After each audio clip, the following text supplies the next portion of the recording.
Patalofatu, it's Tintafunga here, speaking from Brisbane, Australia. Ia ole ngai ole le aso fulu lima o December 2025. First and foremost, I'd like to convey my condolences to the grieving families from the Bondi Beach Massacre that just happened over the weekend on Sunday, the 14th. So this is the 16th, sorry. So today's the 16th of December, so it's Tuesday. 2 days since the massacre that happened on Sunday, the 14th of December, on Hanukkah, for the Jewish Hanukkah celebrations, and it was quite an appalling situation. And as a national security reader for the past 30 odd years, I've found the situation that happened in Sydney as not surprising, and it was about to happen anyway. Mossad would have forewarned, and it would have been ignored by the Australian intelligence community and the Five Eyes, except for the Central Intelligence Agency, of course, but they still work with the Mossad. But Australia and the British and the New Zealanders and Canadians are a different group of people.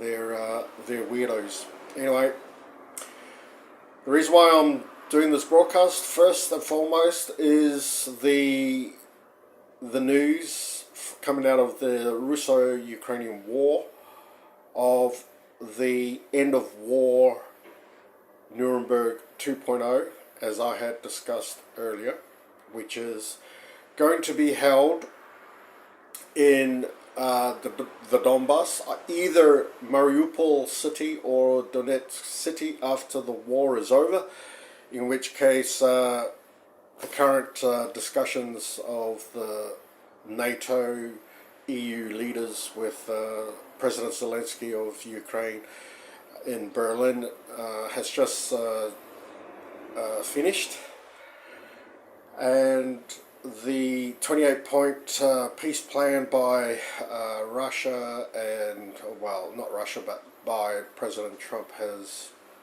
resulted in a disagreement by the EU, NATO leaders and Ukraine against the Trump plan. Now, I'll be talking about the Nuremberg trials, the Nuremberg 2.0. I had discussed this earlier when I was driving in my Jeep, and I was explaining the situation of the expiration, or the end of the war, and how there will be a war crimes tribunal, and it will be a Nuremberg 2.0. And that's what Russia has described it. It is going to be the Nuremberg 2.0, whereby they're going to arrest and arraign Nazis. Now that includes NATO commanders. Everyone's looking at it as saying far-fetched, but that's the case. So that includes NATO, that includes political leaders, including Boris Johnson, President Poroshenko, President Zelensky, that the Russians are hunting down. So that's what they're going to do. Secondly, and most importantly, is the arrest warrants issued by the Russian FSB and the SVK, which is their version of the CIA, against the judges and the chief prosecutors for the International Criminal Court. The ICC judges have an arrest warrant by the Russians. Now, when the war ends, these judges who issued the arrest warrants against General Shoigu, against Gerasimov, and against President Putin, especially President Putin, the Russians have countered their arrest warrants. Now, that includes Khalil Khan, the chief prosecutor for the International Criminal Court. The Russians have an arrest warrant that has come into effect immediately, whereby the FSB and SVK agents are hunting them down right at this very moment. So if you're walking down the streets and a Russian walks up to you, mate, you're in trouble. They're going to catch you. So similarly to the Mossad, if the Mossad is after you, they will catch you. So the ICC is in trouble. So there are 9 ICC judges and prosecutors who have arrest warrants issued on behalf of the Russian government. Now, these are for war crimes and false allegations of genocidal claims made by NATO nations and prosecutors within the Statute of Rome membership of the International Criminal Court, which means something's going to happen after this war whereby the International Criminal Court may not exist. The Hague will be finished. Belgium will be finished. The European Union, as we have once known, will be finished. Now, we'll be talking about that, and we are dealing with this current situation here in the terrorist action that just happened recently. I will also glance over the Australian gun laws. Now, I've had a bit of issues with prejudice and racism in this country. Now, the precedent that has been set by these gun owners is very bad for all gun owners. Okay, now, for decades and since World War One, there have been a lot of people who've had guns for a very long time. I've had to deal with racism in this country, and I owned numerous firearms. I had shotguns and high-powered weapons. Now, I'm a hunter. So I'm a member of the Australian Deer Association and the Conservation and Wildlife Management for Queensland. So I go hunting in Queensland and northern New South Wales in state forests. So previously, a few years ago, I would go deer hunting, and so we have this Bondi Beach shooting that has resulted in 15 dead, and the father of the other shooter was also killed. Most likely from the Tactical Operations Unit from the New South Wales Police, their anti-terrorism response unit. So most likely the firearms that the police would have used would have been scoped long range, probably a rifle, bolt action rifle, or most likely a Remington R4 223 caliber sniper's rifle or assault rifle, but you can use it as an assault rifle as well. So most likely the TOU would have used that to dispatch of the shooters. The interesting gun laws that they're trying to amend regarding the issuance of high-powered rifles to people.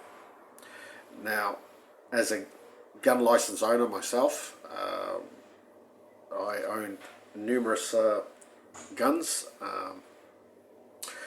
I had high-powered rifles, 308 22s, and shotguns as well. So you got various types of shotguns, 410s or the 12 gauge. Now the 12 gauge shotgun was used in this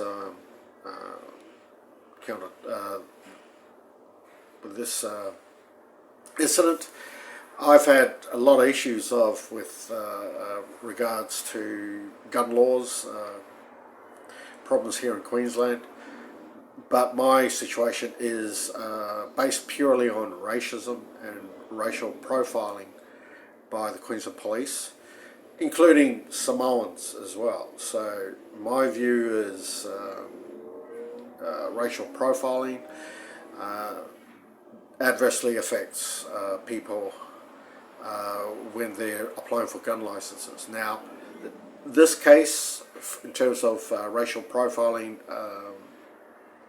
Islamic people, Arabs, has come true. What they've done is to do irreparable damage to all the millions of gun owners here in Australia. Well, surprisingly, we have over 2 million guns here in Queensland alone.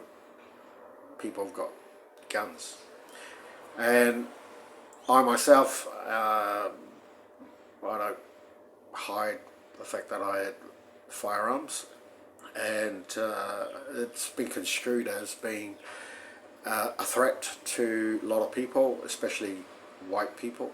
So racism is pretty strong here in Australia. So the Queensland Police would target people like myself, although most gun violence has been committed by white people, and there's been 0.0000 Samoans who've committed gun violence in Australia, even though there's a few of us with firearms. But racism is racism, and that's Australia. So Queensland, you've got racist. So the Queensland Police, numero uno, racist. So you have to put up with that. The media, as you can see, they've focused on gun violence, although most violence and crime has been committed by knives. Knife murders are the number one killers of people, not guns. Now, this is a cultural issue. It's an issue regarding the perception of the anti-gun lobby, and the fact that people with guns can kill a lot of people. That's the issue. So you can kill a lot of people with guns. Now, what's actually happened is what you will notice with the Navid Akram and his father, they carried high-powered rifles and shotguns that, for us gun owners, we notice the scopes that they were using. Now, as hunters, we have Leopolds and Zero Tech and a lot of high powered scopes for hunting, because we shoot anywhere between 2 kilometers up to 50 meters. Now, when we go hunting, we shoot up to 400 meters, sorry, not 4 kilometers. We shoot up to 400 meters, and that's the longest range you can shoot a deer. Now, we don't shoot very close in, unless you've got a 22, you're rabbit hunting, you'll shoot up to about 50 meters. But for hunters such as us, we shoot up to about 100 meters at most, 200 meters max for hunting. So our scopes are high powered. So 200 meters is quite a fair distance to shoot a deer or a pig. Very far. Now, for military applications, you would shoot up to anywhere between 50 to 200 meters in military applications. For snipers, anywhere up to 1.5 kilometers. That's for military applications. Now, the scopes that they were using were red dots. Now, red dot scopes is only used for close quarter battle, for military applications where you're shooting only up to about 20 meters, room to room, building to building, in military operations in urban terrains or moat. You would always use red dots. Now, these guys, the brother and son used red dots. Now that's ACOG scopes, Trichicon ACOG scopes. You get the red dots. Red dots are small scopes. They're only used for up maximum 100 meters, because what you have is you have a bullet drop at least 50 meters. The red dot is no longer useful. So for all the military shooters up there, they all know, police and all shooters know what red dots are and how useless they are for distance shooting. So the father and son were using red dots. Now that's military. Now if you're going to use red dots, you're either going to be a rabbit hunter and you're shooting something 20 meters at most, or 50 meters, and that's when you're shooting rabbits with a shotgun. So you have enough scattering of the pellets to hit the rabbit. Now, if you're a very good shoot, you can shoot with a 22 up to about 200 meters for a rabbit, but that's pretty hard. Now, you need a very good scope for that. So the guys were using military scopes. They were using red dots. Now, hunters don't use those. We don't use that. Now, the fact that they had a red dot, that is combat effective for up to 100 meters. So they were shooting from the bridge, downrange, to the amphitheater, or a staging area, where there's a crowd of people, which is probably about 50 meters. So 50 meters kill zone, downrange, you will kill a lot of people with a red dot scope as these people were using. So in terms of the gun restrictions, I would vet a lot of people. Notwithstanding the fact that in Queensland we have a lot of prejudiced people here, that stereotype people. Even my entire life has been prejudiced by racial profiling, but I've had to deal with that, and I roll with the punches. And the way to you survive rolling with the punches and still living here in Queensland is that you carry on.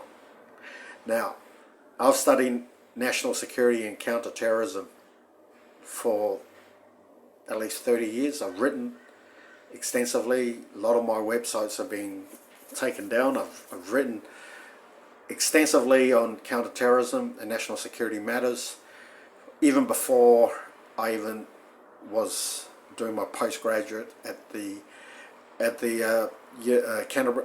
Macquarie University in the Policing, Intelligence and Counter-Terrorism school over a decade ago. So I was doing my master's degree in Policing, Intelligence and Counter-Terrorism. That at North Ryde campus at Macquarie University. So I know a thing or two about what's going on. But for all these coppers, the so-called experts, kwa kuluku au kwa sifi maleko fio kuluku fio poko ya lawangi kalangwanga ko fa so fu